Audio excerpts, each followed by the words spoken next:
Mbrëmja e së shtunës në Big Brother VIP Albania ishte e mbushur plot me emocione. Protagonisti kryesor ishte Mali, i cili refuzoi të takonte babain e tij pas 7 vitesh mungese komunikimi me të. Ky i fundit insistoi fort që të kishte një takim me të birin, por në fund nuk rezultoi siç ai e kishte imagjinuar.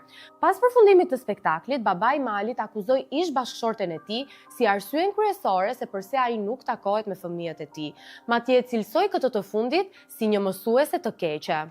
Nga ana tjetër, vendimi i Malit për të mos takuar babain e tij u kritikua, por edhe u përshëndet nga një pjesë e madhe e publikut.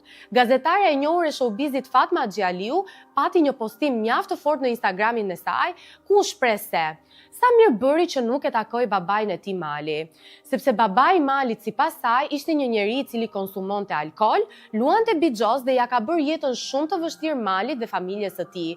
Ajo ndër të tjera tha se babai i Malit u fut në big për veten e tij dhe jo për Malin.